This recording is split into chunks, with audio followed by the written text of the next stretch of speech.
I'm here with my esteemed co-host Sam Finkel. Got back from Europe, so I can't say I completely got away from football with the time zone changes. It kind of had me up in the middle of the night, so you can guess what I was researching. But how have you been in this hiatus? Yeah, I've been good. I mean, listen, you were gone, and the second you left, you were still tweeting as pretty much consistently as possible. So, I think that everyone who listens to these kind of got a little spoiled, and I'm glad you came through for them still. But I've been good. I've been doing a lot of different things in my professional life that have taken a lot of time. So it was a good, little break. So. Yeah, and yeah, I'm definitely guilty of that. So that I don't, you try to get away, but you can never truly get away. Happy to be back Love of the game. though. For this episode, we just want to open up the floor to all our fans and the audience. One of the goals of ours is yes, we are an Eagles podcast, but we want to be able to appeal kind of to the sensibilities of football fans in general. Any team that you're a fan of, I think we kind of have that approach where it's, a lot of the information we're putting out applies to a lot of different teams.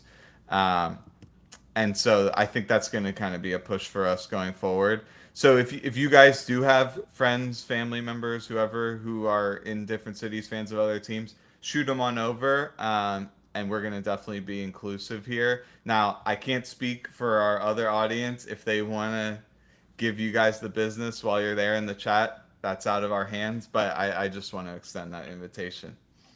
Wait, Eric, are you saying that Eagles fans have a reputation? I actually think it's overblown. Like, do I recommend sitting in the lower level, or sorry, the upper level of the link wearing a Giants uniform? Absolutely not. But if you really level with our fan base, I think you'll realize that they're just passionate and yeah, they'll like to. There's a lot of heckling, but it's all in good fun and I overall I don't think we have like evil fan base or anything like that. No, I listen. I agree, and I will say our reputation right now is Super Bowl champions. So I think that's a pretty good place to sit. So if you're on YouTube or on Twitter, we're just taking live questions. We do have some topics queued up while we're waiting for some of those questions to kind of filter in. So Sam, did you want to kind of kick those off? Yeah. So let's first talk about some big stuff that's happening around the league. I think notably something that kind of touches on what we talk about is what's going on with the second round contracts in this year's draft. So basically, the Texans did something somewhat unprecedented when they awarded Higgins a fully guaranteed contract, which was the first ever for an NFL draft pick in the second round or later. And what that has done is it created a freeze around the league because agents and players want to get these guarantees because now there's precedent for it. And so what you've seen is a lot of these second round picks not signing. Yeah, and to my understanding, prior to this, it was like 90+% guaranteed, and I think they've just progressively been moving up, and they're at the point now where they're like, let's just fully guarantee this. Now, personally, what I expected is that maybe that the top 10 or potentially top half of the second round would get the fully guaranteed, and then as it got towards the end of that round, the teams would kind of refute that a bit. But it does seem like, there's some other rumblings going wrong in the NFL, and I think maybe they're striking while the kettle's hot. So the one player that I remember is Alfred Collins, and his fourth year is only 40% guaranteed, which that's not looking very good because every single other player has been fully guaranteed. Eagles fans will know Makuba is yet to sign unless it's happened in the last hour, and I don't know about it. It hasn't. Uh, so I'm sure that's what he's looking for, and it wouldn't surprise me at all if Howie is driving a hard bargain on that. Do you have any quick predictions on if he will get that full guarantee? Well, I think it's hard, right? I mean, kind of what you were saying, right? He is the last selection in the second round. So I think his bargaining position is the worst out of these second round picks. But I do think because of what's going on around the league, and we'll get into some of the other issues that are happening around the league, but I think there's a good chance that he'll get higher than what has been historically accepted, but I'm not sure it'll be 100% guaranteed. Yeah, Do you yeah. agree with And that? yeah, I think it's small beans at this point because it's just a question of a little extra guaranteed in the last year. And I did a little bit of research on like what percent of the time do second round picks stay with their team, and off the top of my head, if I recall, it was 75% through year 3, and then that's at that point that's when you would get an extension if you've shown that you're good. Obviously, having a 4-year contract, so I don't necessarily think it's a big deal, but it's more of a precedent being set. And then who knows in the future, does the top of the third round start to get more guarantees? So that's the battle that's being held. We looks like we got our first question that just showed up here from Ajani. How did you guys gain so much football knowledge? Did you have any experience on football staff? So I'll pass that over to you first. Yeah, so my story is a little bit interesting. I played football in high school, but I fractured my spine, ended my football career. I had the opportunity to start as a recruiting intern at Penn State, and then I worked my way into a role where I was able to coach quarterbacks. So I was an student assistant coach at Penn State. I learned a lot there, which was I really mean, cool. you just said that so casually. It's just took me out of character there. But yeah, that's a tragic story. For maybe we can get more into that in another time. Sorry, I'll let you keep going. No, you're totally okay. So I learned I tried to absorb as much as I could. Played receiver and defensive back, but I chose quarterback to study because I really wanted to learn the game of football holistically. And I did a lot of analytics projects for Penn State. That's how I started off. And after that, I went to law school and I built a linear regression algorithm that projected contract values. Surprise, surprise, I thought did a pretty good job until I met Eric, who came up with the best modeling program I've ever seen in my life, and definitely should shout that out there.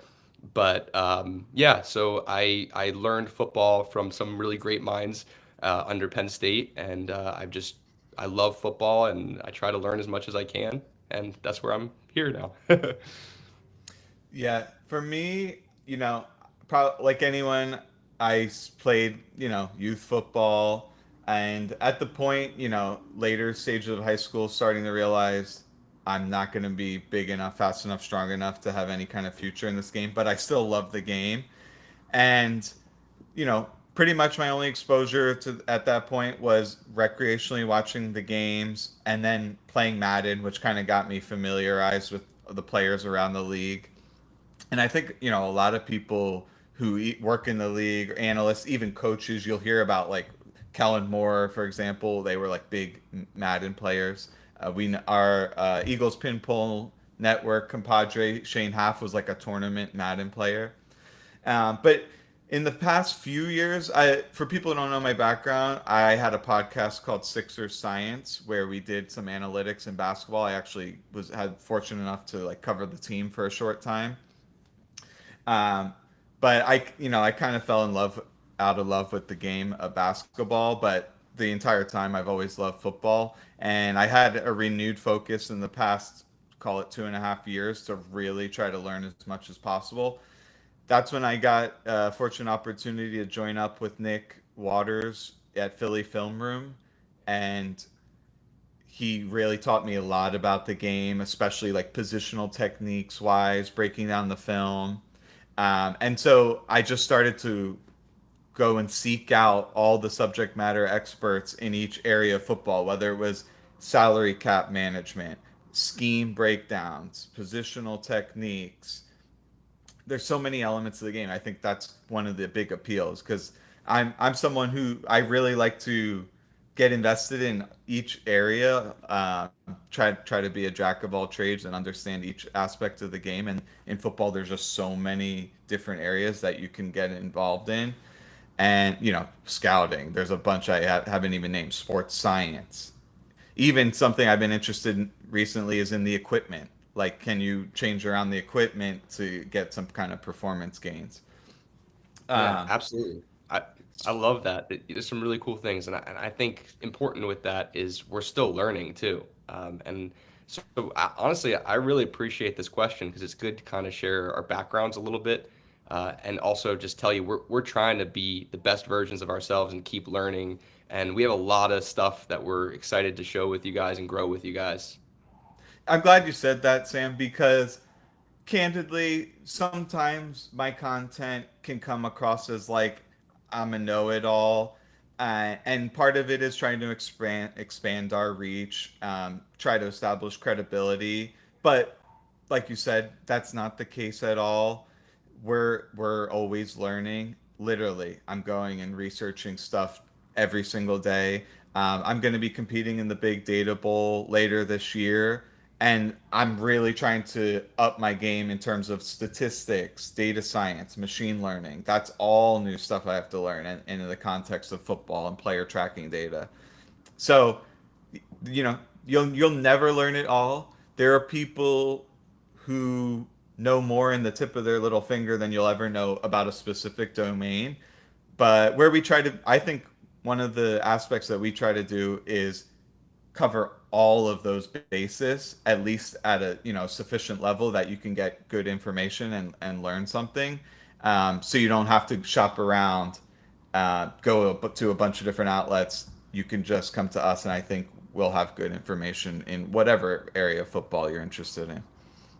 Absolutely. And I saw, I'm sorry if it's a Johnny or a Janie. I really appreciate that question and I thank you for your answer. And if you are interested in coaching, you can reach out to me. I can, on my Twitter, and I'll give you my personal information. We can talk about it. I can tell you what I did. If you're interested, feel free to reach out.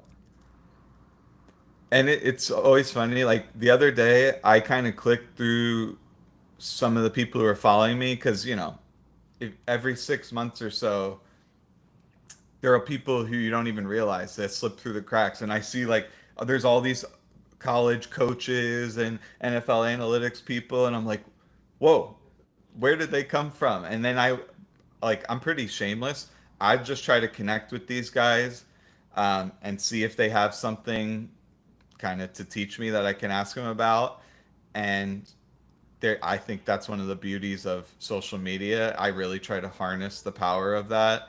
Just go and put myself out there. The worst they can do is ignore you. You know what I mean? There's there's no real downside, but the upside's huge. You can learn things that people spent decades really learning themselves and extract those insights. And to me, that's how you kind of supercharge your knowledge.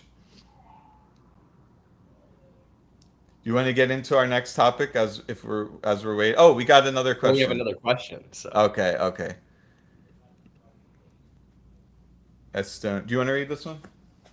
yeah. So it's two questions. How do you guys view the Eagles' process at safety, trading CJ GJ and using a second round pick on Makuba? Two, likelihood that the Commanders do or don't extend Terry McLaurin. I You think I really want to hear your answer to the second part. Can we start with that? Would that be okay? start with the second part. Yeah, I'm very curious your input on this one. Yeah. Well, anytime you get a question like likelihood somebody will do something, you try to put yourself in their shoes. Um, and I'm thinking about their team, and it's like, okay, we have this rookie quarterback, and everyone knows you want to try to maximize your team while you have a good rookie quarterback because you're not allocating 20% of the cap to them. You've got this unique advantage where the most important position in the sport, you have someone who's good and you're not paying them. So then you got that extra 18 plus percent of the cap that you can allocate to other positions. So you want to be aggressive and you want to support that player directly through having a good receiver. After Debo, and I don't even necessarily think of him as a traditional receiver, the cupboard's pretty bare. You know, they've got a couple good tight ends, they got a receiving back, but you want, first off, Jaden Daniels, in my opinion, other than scrambling, his deep ball is his best ability. So you really want to have a good deep ball threat. Terry McLaurin's an unbelievable deep threat. He runs a I mean, we 4 saw 3 it. and change. He's he may be the best at tracking the ball in the entire NFL. Um, and you know he's got good hands. He'll lay out really good body control. So that's just a great connection. Now I've recently projected his contract. It'll come in around 30 million. I'm sure the big fight will be on years. As you turn 30, especially at a position where it's predicated on athleticism, the teams are going to start to say, let's do a short term. And then the player's going to say, no, no, no, let's do 4+ years. And what ultimately will happen is on paper, it'll be like a 4 year deal, but then the team will have an out after 2 or 3.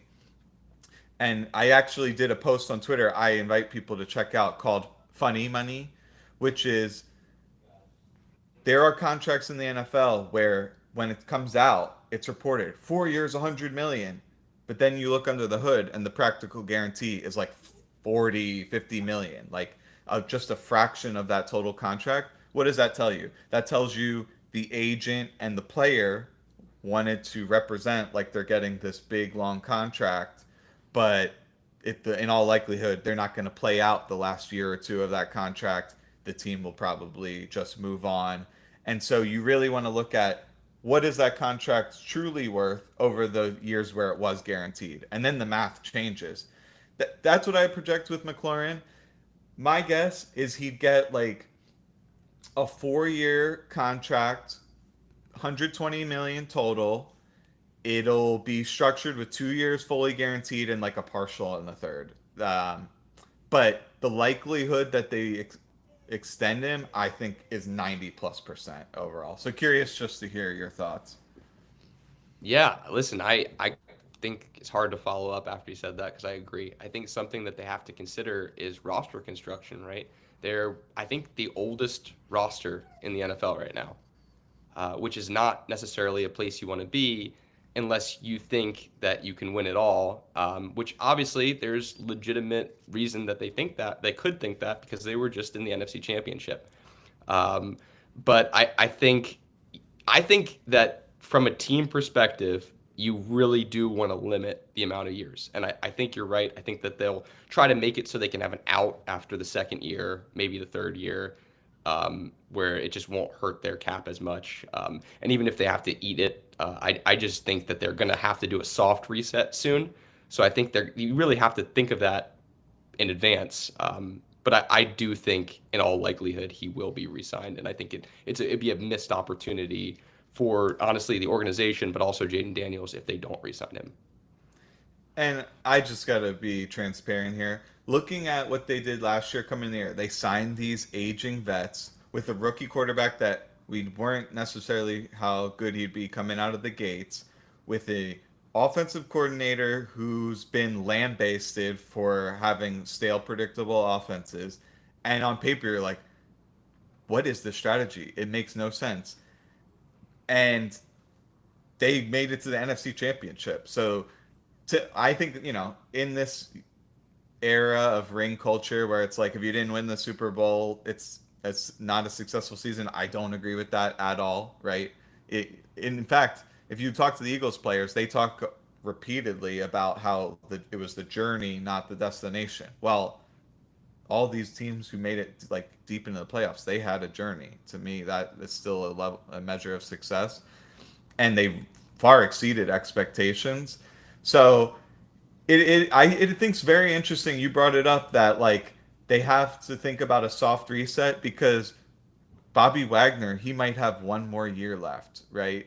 Then a lot of their players, Ertz, McLaurin, even some of the guys on defense are starting to get a little bit older.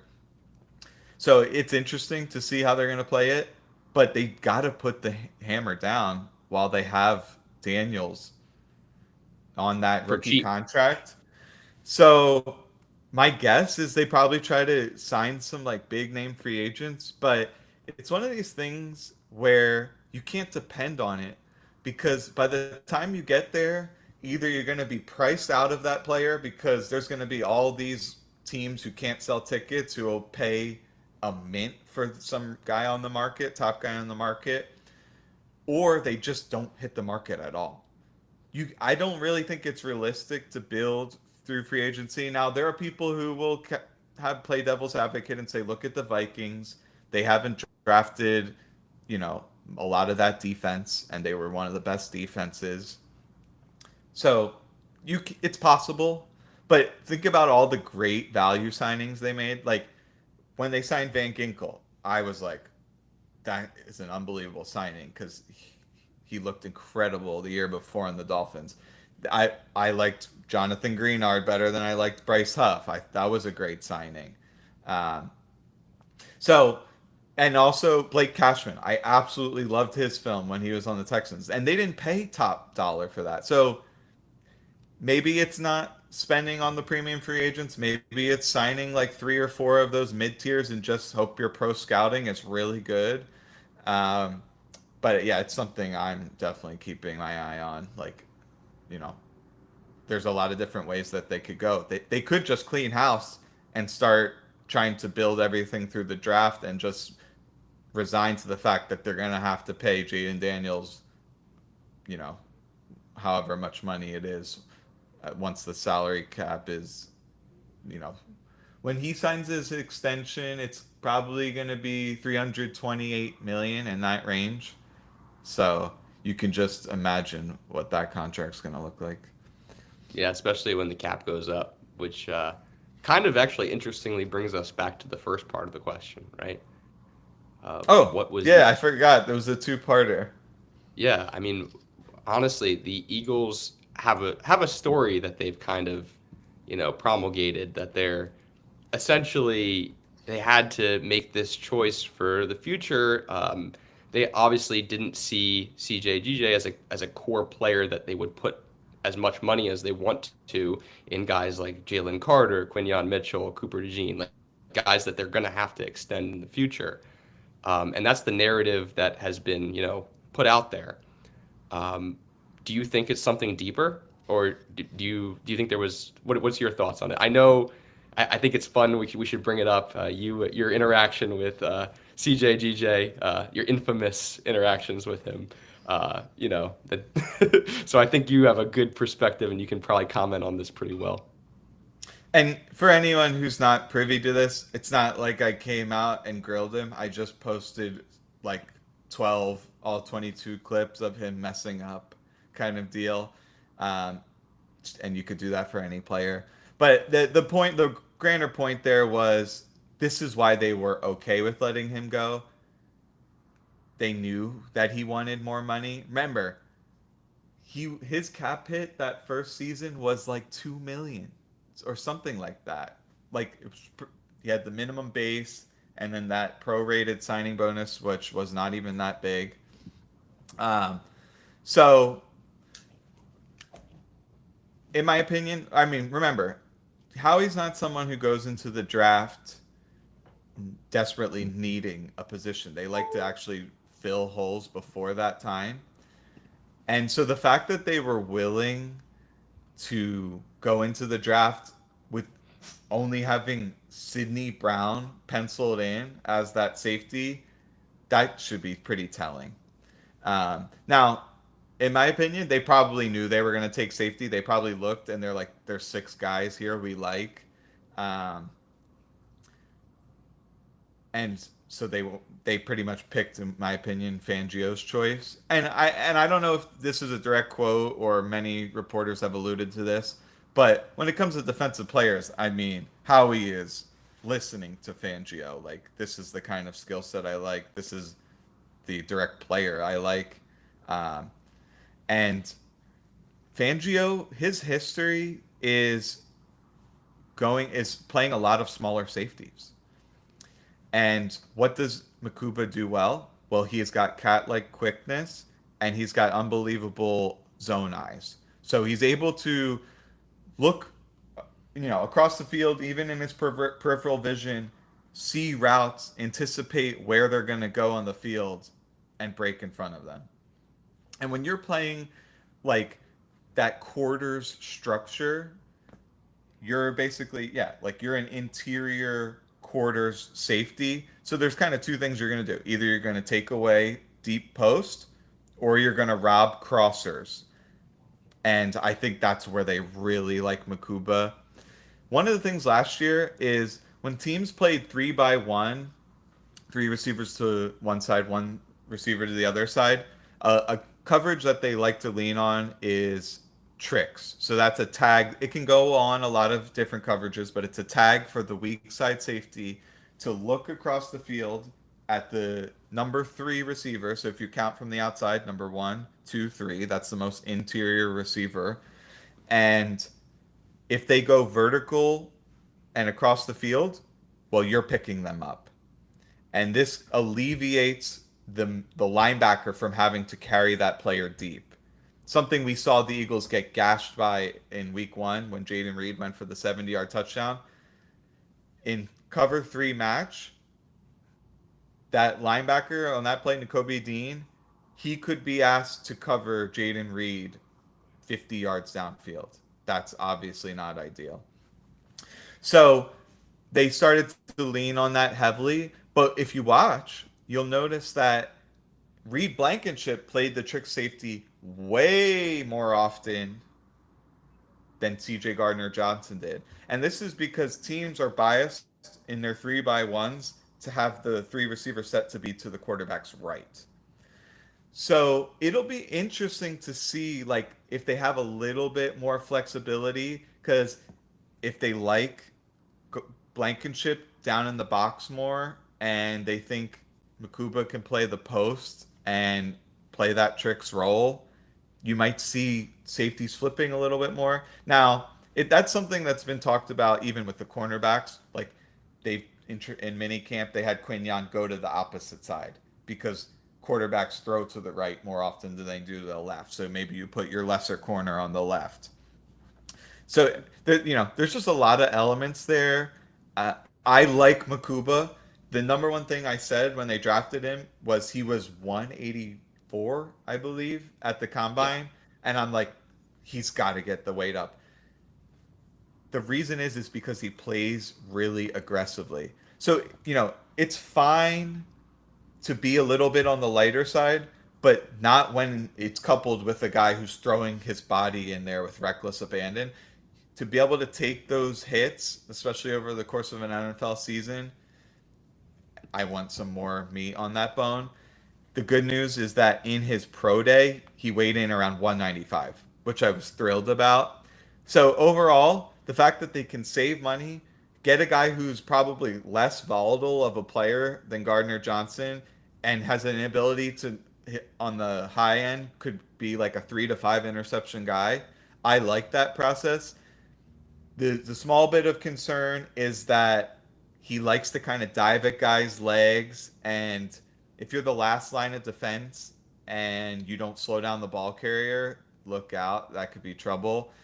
And, Gardner Johnson, for his faults, he would lay the boom even on some bigger players. Like people will remember that 4th down stop against Bijan. He's capable of that. Makuba, not as much. So, there's trade-offs with anything, but overall, I'm looking pretty optimistically at it. Did you see CJ actually talked about that 4th down stop against Bijan on his most recent podcast? It was kind of cool. I mean, he went through his thought process on it, which I could appreciate. This is all not to say that CJ was not an essential part of the team, and he may be missed. I mean, that there is that component of it. But if you want to understand the Eagles' process, I think Eric outlined it pretty well. The only thing I'd add to it is that you also have the ability, and not necessarily you have to, but you could put Cooper DeJean back there too, worst case scenario. There are ways you can mitigate if, Makuba is not ready. I don't think that would be the case, but it's possible. That's a great point. That is a good insurance plan. I don't necessarily know if the Eagles traded Gardner Johnson knowing that they have that option. It's a good point. And Makuba, he has flexibility. He can play in the nickel. Now, he did that at Clemson. I don't think that's his best position. You're asked to mirror a player out of the slot, and I don't necessarily think that's he's best suited for that, but he's capable of it. And DeJean is obviously better at that, so like it may not be optimal usage. I'm just saying that they have some optionality and can play around a little bit to figure it out. And Now, if he I'll doesn't report to camp, because of this contract issue, we get into a really interesting part. And I think that's kind of a fun way to take this, right? Like, if he isn't able to come to camp, what would you say is the backup plan, Eric? What would you do? I'll be honest, I don't think that's a realistic possibility. He'll probably go down to the day before camp, and then just the Eagles will cave at that point. That you're a Super Bowl team, like you're such a healthy organization, you're not gonna like let that stir the pot. That's probably why his agent is advising him to wait it out. So if you want me to like force me to answer it, I would say they'll just stick Sidney Brown there and then Yeah, just wait it out. that's what I assumed you were going to say. Yeah, there was one other thing I was going to mention, which is a mea culpa. One of the things I talked about when DeJean was drafted was that I thought he would struggle matching quicker slots in especially in man coverage. But they just didn't ask him to do that very often. A few times when he did against Adam Thielen, a, a couple snaps against Chase, although he had an amazing game, he did get beat. So it's not like my concerns were totally invalid. Obviously, he surpassed my expectations in year one. But when just in the zone match stuff, he's unbelievable. In fact, I'd go so far as to say I don't think we've ever seen a rookie nickel corner with his coverage IQ in the history of the league. And that's not hyperbole. So, yeah, I'd agree with that. if he can't, you know, perfectly match some kind of shake route and he gives up a little bit of separation against, some of the best, quickest slot receivers in the NFL, am I going to cry about that? No. Because he does everything at such an exceptional level. But, you know, it. I think that's part of Fangio's genius is he doesn't ask his players to do things that are going to put them in compromising positions. That See, I leads me love in. this as a segue because our Okay, next yeah, two yeah. questions have to do with defense and Fangio to some extent. So I think we can, if you're ready, I think we can go right. Also, go Birds to E-Money because we appreciate any comment, honestly. And we appreciate everyone listening and viewing. But I think, would you like to read this one or you want me to get it? What are your expectations for Keely Ringo's performance this year? I'll let you go. Yeah, I mean, honestly, I feel like maybe someone should check out your video. You went pretty in depth on Ringo earlier in the offseason. It might have been like right as the offseason started. And you have pretty good expectations for him. You think he's going to be pretty good. I tend to agree. I think he's going to be in a decent situation to succeed. And I think he has the skill set to succeed. Is he limited? Yeah, he has some limitations, but it's going to be hard to find a second corner that isn't limited on the outside. So I think I think he'll do pretty well. I think what we've seen from him is probably what we're going to get. I think another year under this defense, he might, have some IQ, bumps and might be able to make some better football decisions. But I think what he's done has been pretty good, and I think it's what we're going to get.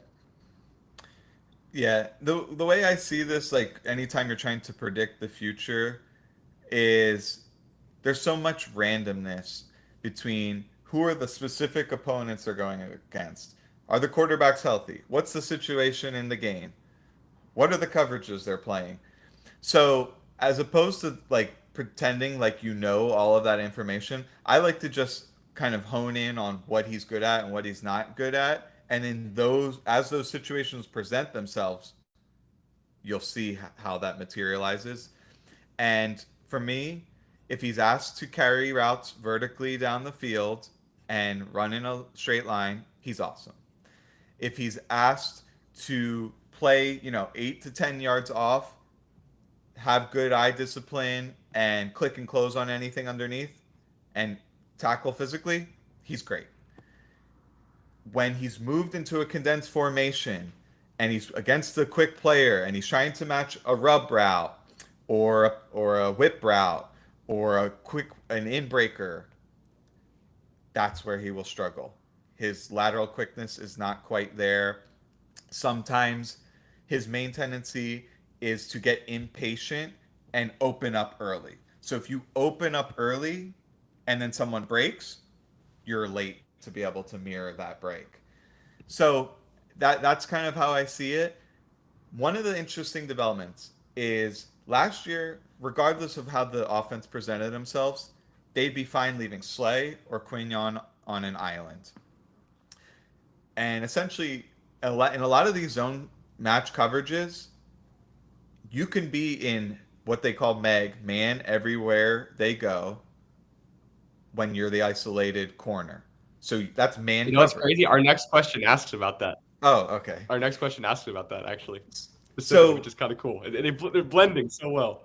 think about how nice it is as a defensive coordinator where you don't even need to have some kind of, oh, if the stud lines up here, we're playing this coverage. If they line up over here, this, and they have those coverages, luggage, Zeus, etc.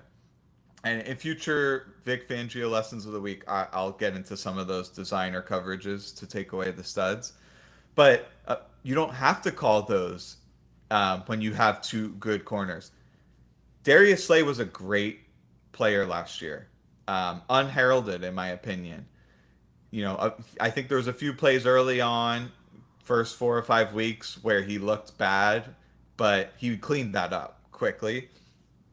So no, I don't think Grinko is going to be as good as Slay. Slay's just got that wealth of experience. He's got some of the fastest hips you'll ever see, whereas that's one of the weaknesses of Ringo. So that all that leads me to say is that going to change their coverage tendencies? One of the things you do to insulate a weaker corner is you have a safety over top. So you'll have them playing a cloud technique or basically squatting on anything underneath. And then if the receiver goes vertical, well, then you're kind of just hovering underneath and everything else the safety's getting over top. So it's a bracket is kind of when you have two players on one receiver, and this is just a different version of that where it's kind of underneath and over top. So when they play these split field coverages, cover 6, cover 8, they're doing that. So do I think they're going to play it where they play a half to Ringo's side more often? Yeah, I do think they're going to do that because that just allows him to play with more confidence and not worry about giving up a touchdown. A lot of times when corners struggle, it's not because they can't do what is asked. It's because they're worried about giving up a big play, and that bleeds into the rest of their game. So when you can kind of insulate them with that safety, they can play a lot better, especially on those underneath routes, in breakers, and all kinds of stuff like that. In the best case scenario, he would be able to match anything from any receiver. And so that's kind of how I would characterize it. I don't think he's going to be a bad corner, and if he does struggle, I think the backup option's really solid in Adoree Jackson. Yeah, I agree. I think we should go to the next question, which is basically talking about almost exactly what you were talking about to an extent. It's a little bit more nuanced. But does Vic not flip travel his corners or safeties? Why? Is Ringo the Meg in the 3-by-1 defense? Okay, so he doesn't. I remember Vic Fangio's been in the league for 40 years. Was there a time where he had his top corner shadow the best receiver? Yes. Has he done that in the last couple of years? No. And when you have these offenses where they're putting their stud in the slot, they're playing condensed formations. They're using all kinds of wacky motions and shifts to change the passing strength. One of the benefits of having that too high shell that's static pre snap is that you don't have to mutate that much to be able to stay with good leverage against those various looks that the offense presents itself.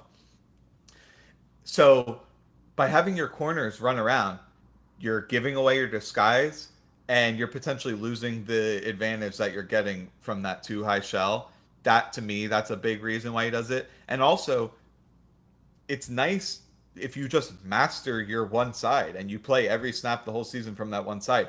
You just via the reps, you're really starting to hone in on like what does it look like, what kind of when they release from this side, your anticipation levels are better. What does it look like as the quarterback throws a pass? When I'm tracking over this shoulder, what does that feel like? That sensation. So the moves are more consistent down to down. Whereas if I move to the other side of the formation, imagine like doing that for an edge rusher. Now your first contact is with the opposite arm. Now you're You're drive inverting it. planting off your opposite leg. That's a totally different sensation. So I think there's a lot of elements to it. To answer the second part, is Ringo the Meg in 3x1 defense?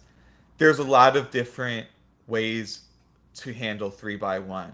Um, but there's definitely calls that exist. One of them is book. So book is a tag on quarters coverage that where the isolated corner is in Meg.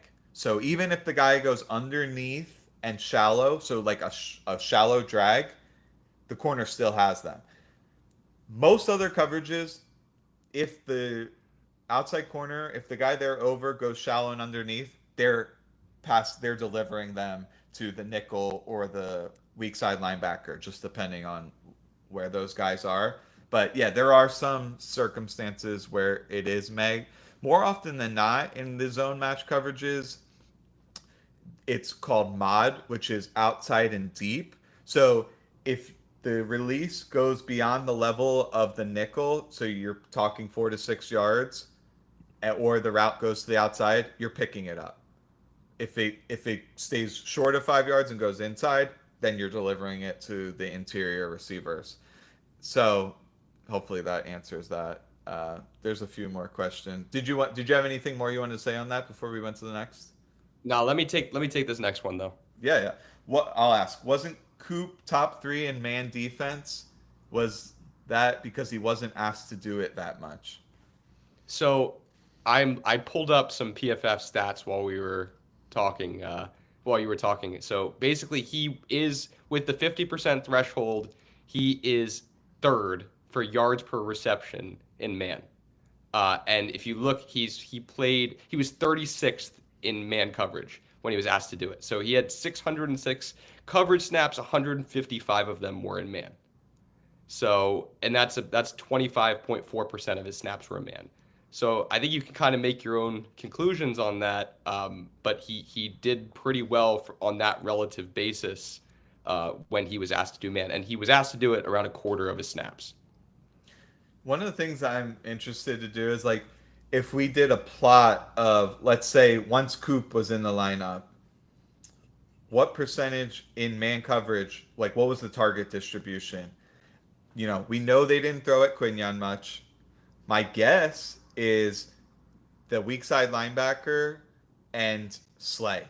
I think those two guys probably got a ton of targets. In fact, I think I know the stats, and I remembered N'Kobe Dean like gave up quite a bit of yards, and Slay got targeted a lot. That's not. I'm not passing a value judgment on those. It's just the facts that they were thrown at a lot, and when you're thrown at a lot, you're going to give up more yards. That's why we like rate statistics because they adjust for the volume. Um, but yeah, that's one of the things in defense is like to a certain extent you're only as strong as your weakest link in the secondary, and the Eagles didn't really have a big weak link, and in that the too high structure, are you asking the safety to play a lot of man match? Not really. Where we did see that is in the red zone, and Gardner Johnson got roasted. That's just the facts. Um, so do I think next year maybe I remember early on they have a red zone coverage, cover nine, red. So it's modified rules for the red zone, and they were wildly successful with it. Teams started to catch on, like it happens in the league, right? There's amazing advanced scouting, and then they started to lean a lot more on cover one, and it didn't hold up that well. So I'd like to see them kind of have a little bit more diversity in the red zone, especially low red zone coverages. I think their high red zone was fantastic, but once teams kind of got below the 6 or 7, I thought the pass coverage was pretty dicey. So it's a tough situation in general, but the worst thing you want to do is like get a slow-footed defensive back manned up on like some stud receiver.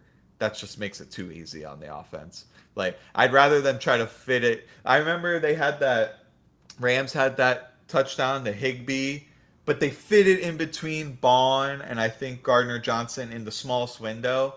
Like I'd rather give that up than like some of those ones where it was like Olave just dusting CJ to the corner and having the easiest pitch and catch ever kind of deal. Yeah, and I think Fangio would prefer being beat that way as opposed to the second way he said, for sure. Yeah, and All it's right. not anything groundbreaking. Like teams play cover one in the low red zone because they don't want to have a coverage bust and because they don't want to have someone just throw an easy little hitch route in between your zones.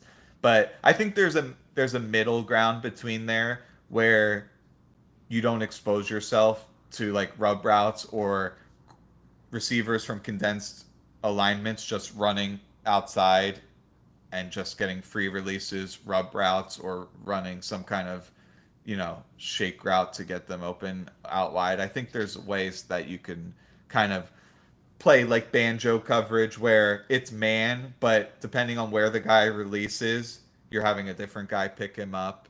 There are a lot of different mechanisms like that. Yep. All right. For anyone just joining, this is an Ask Us Anything episode. So whether you're on Twitter, YouTube, or anywhere else, you can just fire those questions in the chat. So far, really great questions. Yeah, we appreciate that. So before we get any more, did you have another topic queued up that you wanted to get into? Oh yeah, let's do that. Oh wait, sorry. Something I've been really excited to talk about is we had another one come in. That's fine. What battles are you most excited for in camp, and which are you most concerned about, if any? I'll let you take this one.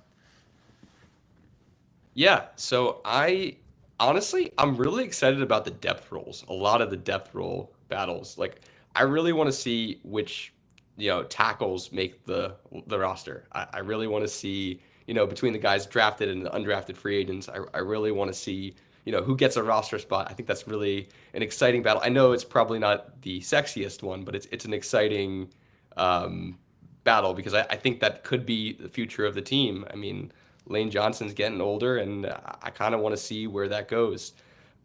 Concerned, I'm a little bit concerned about the guard battle. I think Steen is probably going to win it, but I know on Inside the Birds, I just talked about it with Jeff Mosher. We talked, and he said that that battle could be really interesting because there's a dark horse there, and that would be one of the veterans that they signed who used to be on the team. That I'm blanking on his name right now. Pryor. You know which guard that he's Pryor. Yeah.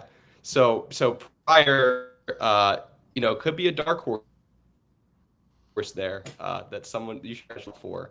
And then obviously is Green, who they traded CJ GJ for. And so I'm a little concerned there, but it's also a really exciting battle, I'd say. Because look, to be honest with you, if the replacement guard can perform league average, you feel pretty good still about that line. And I think, I mean, Steen has done pretty well in his limited snaps. He hasn't allowed a single sack. He hasn't been credited against it or a single sack in all of his playing time. And so I think it's really exciting.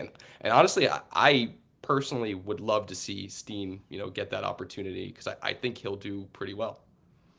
Recently, I've been trying to up my game on offensive line play, just trying to understand the nuances better. One of the adages that keeps coming up is as a unit, you can patch one hole, but you can't patch two. And the Eagles have like Pro Bowl or better caliber players at all the other positions. That gives you a lot of confidence. When Steen played last year, you didn't notice him for the most part. So I feel fine about that. Battles I'm most excited for in camp. I think edge rusher is an interesting one because you have a lot of guys vying for that designated pass rusher role. Is it Ojulari? He's had the best sustained success in the pass rush department. Uche, he's had the highest high with his 11 sack season. Antoine Powell Ryland, who played in the same conference as Ezeraku, also had 16 sacks, is like 250 plus. And the reason is he fell is because he didn't quite show that level of athleticism on tape, and they said he was allergic to the run. But there's some interesting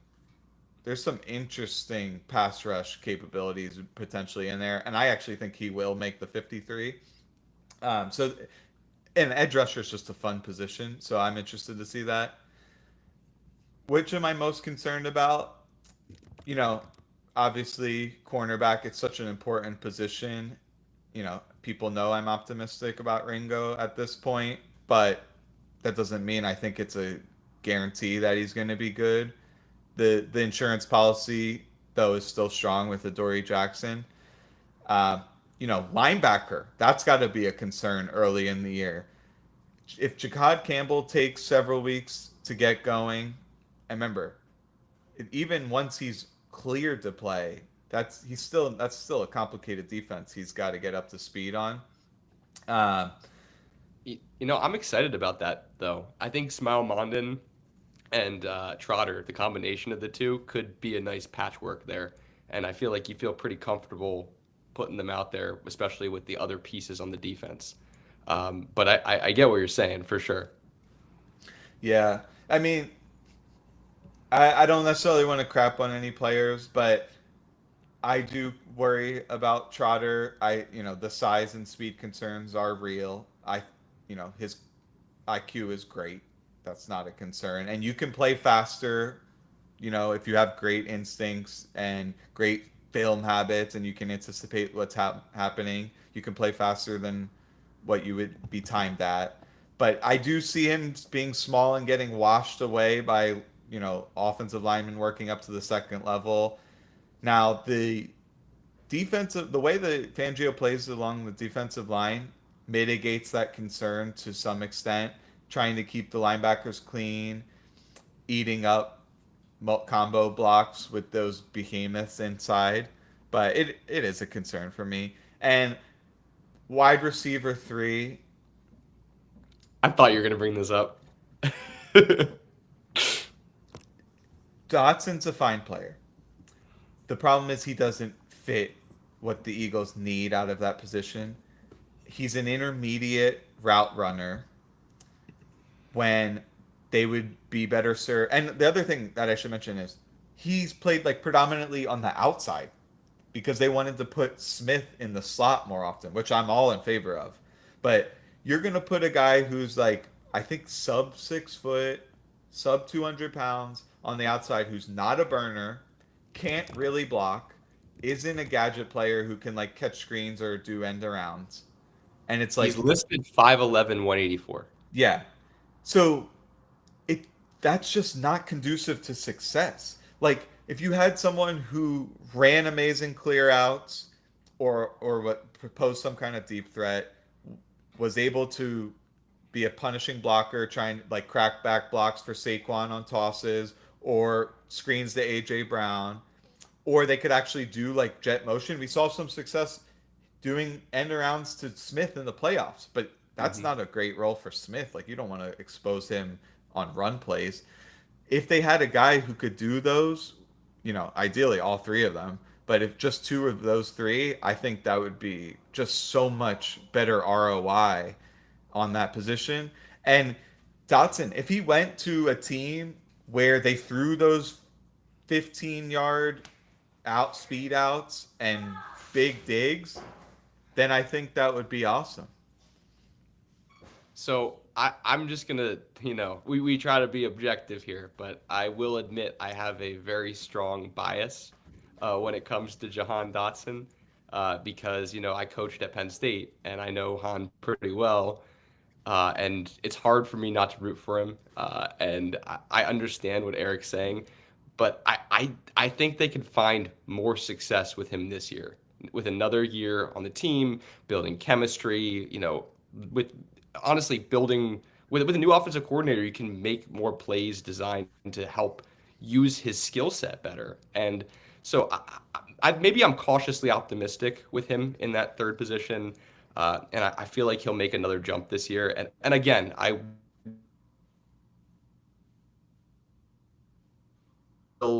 disclosing my thought, and that definitely is impacting this a little bit. But honestly, I'm cautiously optimistic. I'll put it there.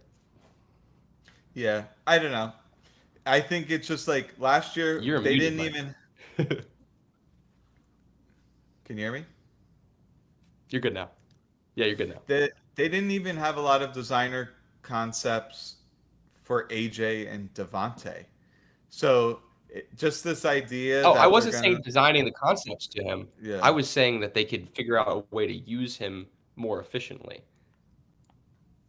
You yeah, don't I don't see the point. Like, necessarily have if to use designer concepts to do that. I would rather just throw to the All Pros and run it to Saquon than like try to get him involved. Like personally, I would put Calcaterra on the field over him. I would put Ben Van Sumeren on the field over him. And the other problem is he's not a good insurance policy if one of the top two dogs go down. He can't play X receiver. Um, he can't get off press. I mean, I watched the film. He's getting shoved into other people's routes. So it's like if Dotson is in the slot and Calcaterra is as an attached tight end and they're on the same side of the field, they're getting shoved into the direct area of the field, nullifying both of their routes. Happened repeatedly last year. Um, one, I will say this: like we saw in the end of the year with McKee, they're running some more like true drop back style offense, and like they're actually throwing like 10-yard outs, and Dotson looked good. Yeah, he's pretty good at that. That's his skill set. But that's not really what Hurts runs. And if you want to hit those concepts, you got to hit that back foot and the ball's got to be out. And I mean, we've seen it now for 5+ years. Like, that's not really the type of quarterback Hurts is. So, well, I think maybe we'll agree to disagree on that one. I just can't envision him getting more than like 400 yards. To me, that's like the theoretical max. But obviously, I'd be thrilled if But he how had much do you more. really want a wide receiver three to get, right? I mean, like that's pretty in this offense. I feel like historically that's probably where they've been anyway. Yeah, I mean, last year there was like 5, 6 week periods where he would average like 2 targets or less for that whole span. Um, and it wasn't because they're not looking at him. I got to be honest. Like he was not open. If you look at the tracking data, he ranked as the second least open receiver in the entire league. So sometimes you're just running guys out there as influence routes to just hold down zone defenders so that you can work your studs. Um, and part of it was that, but a lot of it was just like him just kind of like jogging aimlessly out there. Um, but yeah, I just don't think it's a perfect match for what we're trying to do. All right, we'll take like We'll one or see. two more questions, and then we'll wrap it up here. Oh, this is a What can interesting Fangio do question. against ISO and Black? Is that adjustment worth it? That's such a funny way of phrasing it. Like he's already presupposing the adjustment, and is it worth it? The thing I think is emblematic here is last year, a lot of like after the first couple of weeks, the Eagles were not tested a lot on the ground. Oh, they faced a ton of teams that had completely inept run games, or some teams that had good run games that kind of got away from it, whether they thought they could pass better or they got behind, etc. So I think maybe like the perception of the Eagles' run defense was that it was better than maybe it truly was because we never saw it get exposed. It's after that Atlanta game. And, you know, from very well respected analysts saying like Eagles run defense was unbelievable, top in the league. And if you look at the analytics, it was. But I don't necessarily think there was a team that really committed to that. Um, when you're playing light boxes and you're trying to soak up blockers with Jalen Carter and Jordan Davis, and you're having Zach Bond and Nakobe Dean run through gaps and make stops in the backfield, that's great. But if it's not working, now you start to have players leaking into the third level of your defense, and you better hope those safeties can tackle. So I think there's a possibility, especially early on in the season, before they have their star linebackers in there, that they might be a little bit more exposed to the run game. You specifically talked about interior runs. Um, what they like to do is they'll present what is called the bubble, which is when your defensive linemen are, multiple gaps apart. There's a space in there that the offense is trying to want to run through, and so you have to cancel those gaps post snap. So you can do that through stunts, slants, gap exchange. There's a lot of different mechanisms to handle that, and the Eagles did a good job at that. And I actually think they're more vulnerable to outside runs than inside runs.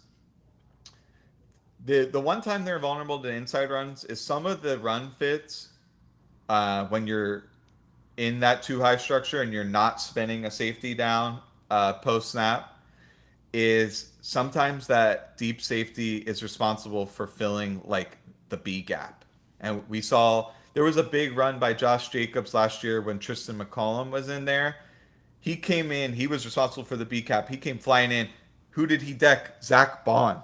He took him completely out of the play, and Jacobs ran for like I remember that 30. play. So that's where the interior runs get dicey, especially if you're having like Makuba try to come downfield against a big back. I would be concerned about that. The saving grace there is Jalen Carter and Jordan Davis are unbelievable. Jordan Davis is an unbelievable That run defender. would have been my answer, by the way. All right, I'll just turn it over to you. I mean, what I was just gonna say is like Jordan Davis, even when he's not making the play, he's taking up so much space. It's insane, and he doesn't get knocked back. So when there's no push, and you're just Whoa, able you're to making like, fireworks.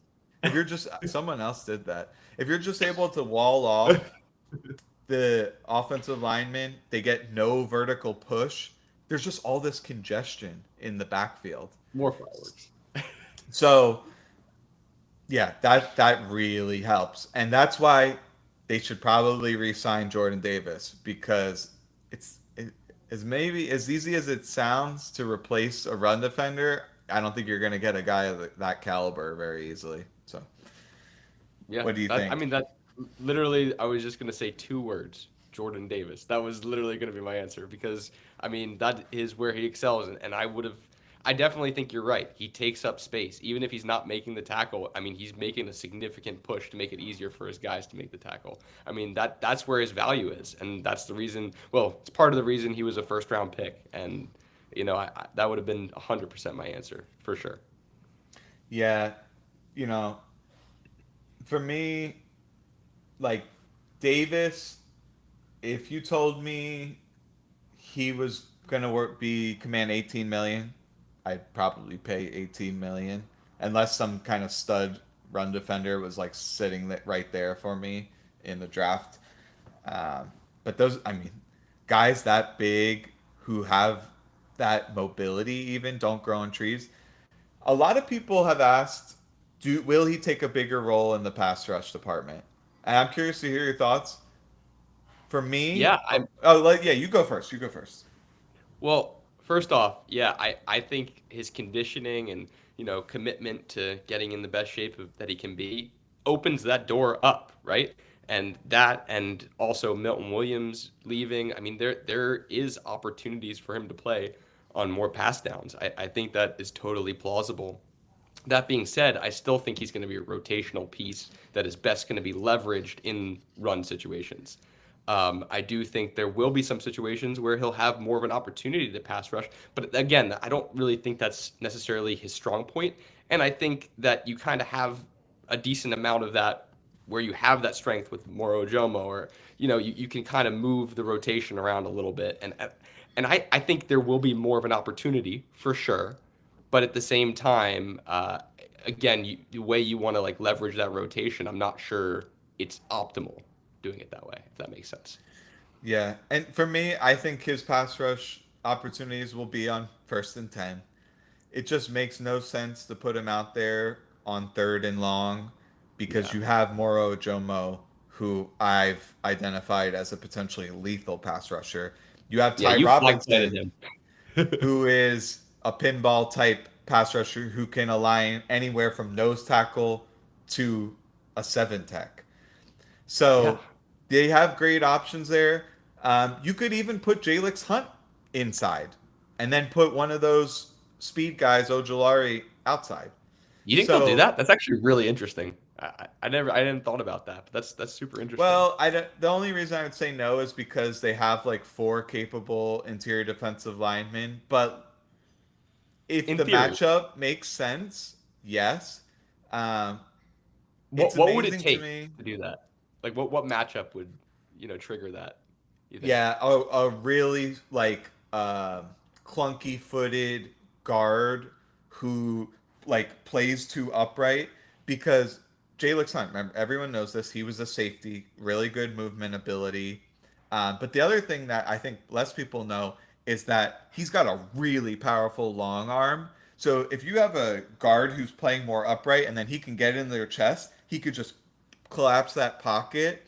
Um, and then obviously has the ability to like pursue and take down the quarterback if he's able to get in the backfield. That's a situation that he could play inside. The counter argument would be like Ojomo would also excel against a player like that because he plays with unbelievable pad level and he's really violent and laterally shifty off the snap. So that's where it becomes like, okay, why are we even putting Hunt there?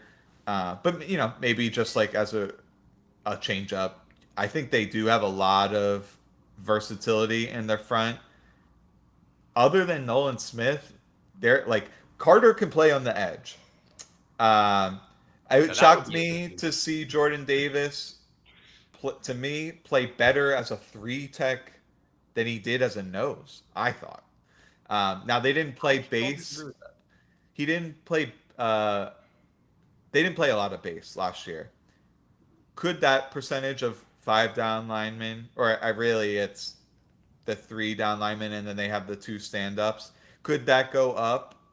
Yes, I think they played 9 or 10% last year. Could that creep up to 12%? I think it could. Teams are not going to be thrilled to like spread out and try to like test this secondary. It's a good secondary, a lot of good coverage players. They're really the back seven, but are they going to line up in like multiple tight ends and try to like take advantage of these like smaller edge rushers and linebackers and potentially safeties that don't necessarily want to tackle? Um, Well, let me rephrase. Makuba wants to tackle. He just struggles with tackling. So I do like if I was an offensive coordinator, I probably would. There's times where I'd want to go heavy against the Eagles and really kind of stress the edges. So yeah. Nice. Anything to add on that? Nah, I think you did a good job on it. All right, last one, and we'll get out of here. Is do you like Calcaterra? I like him as a receiver, and he's a great sniffer.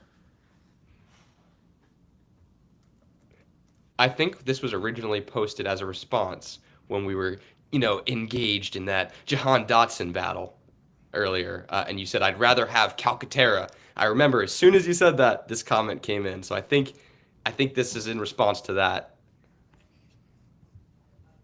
Did you want to take this? It's a response, I think, to you. Okay. Oh, I To got what you. you were saying I about got you. you preferring Calcaterra over Jahan Dotson. Yeah, I mean, I do like Calcaterra. He tries as a blocker. He doesn't have the play strength to block. He he can't block.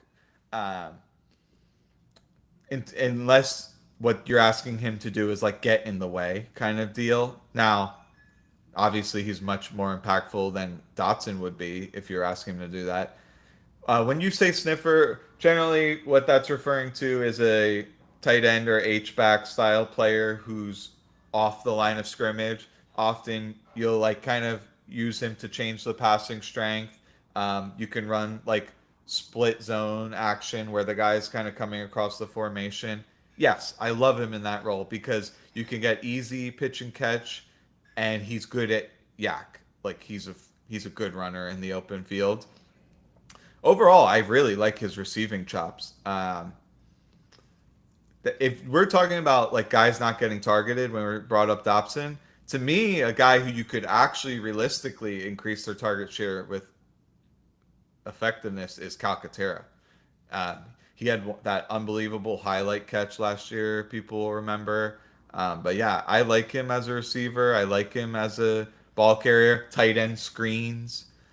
The people remember it was 3 years ago. They probably won't remember. The Eagles had this slide package, and they would use a multitude of players, play action or like kind of a run action, have a guy working across, and then you just hit him in stride to the flat. It's the easiest play in football. It's like guaranteed yardage. That's the kind of stuff I love him on. Less so like seam shots or something like that. Although they did have a couple of those last year. I can remember the Bengals game. They had a 20-yard seam shot that was beautiful. So yeah, overall I But I like mean, him. it goes to what you were saying earlier, right? Like one of the things that you want that you don't necessarily have with Dotson is that horizontal stretch as well as like a vertical stretch. And, that's one of the things. I think that's kind of what you were alluding to in that conversation that we had earlier is that you want to be able to stretch the defense horizontally as well. And Calcaterra just does a better job. He has the tools to stretch horizontally. So I Yeah, think that's like perhaps what you're saying. and he's a bigger target, right? Like, to be honest, Hurts, we can all admit, is like he's not quite as punctual from getting the ball out as the guy's breaking as like a guy like Joe Burrow. That's fine. We won the Super Bowl.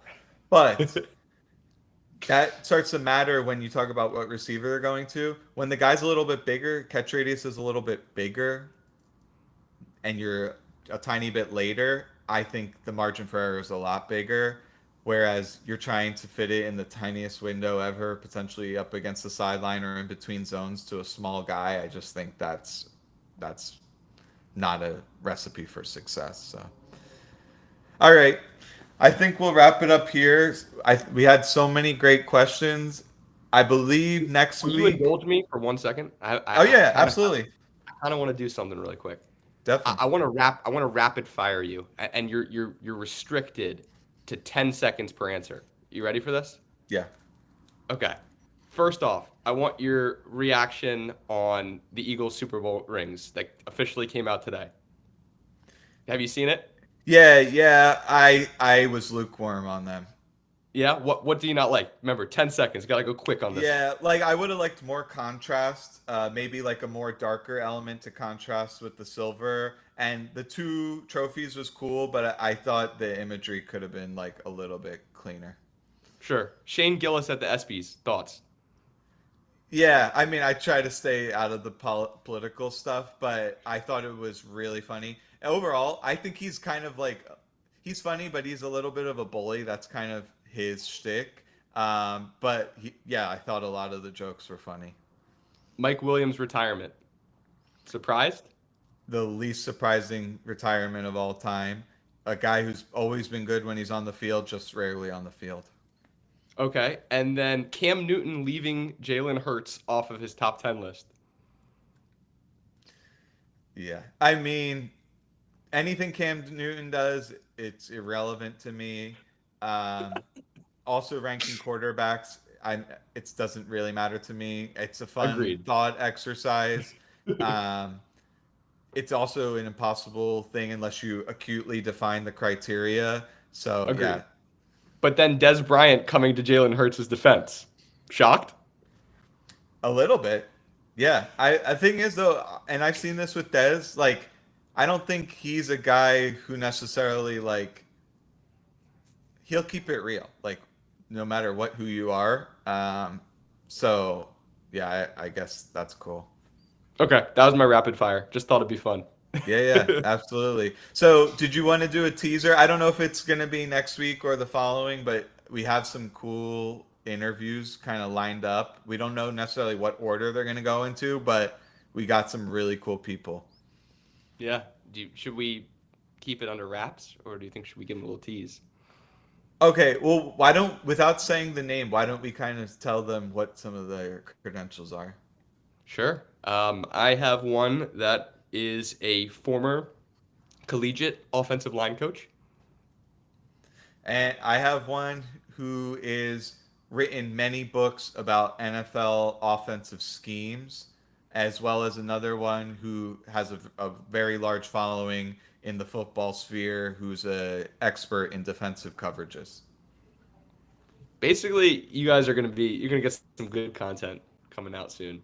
We hope you learn a lot because we're gonna learn a lot in these too. All right, till next time.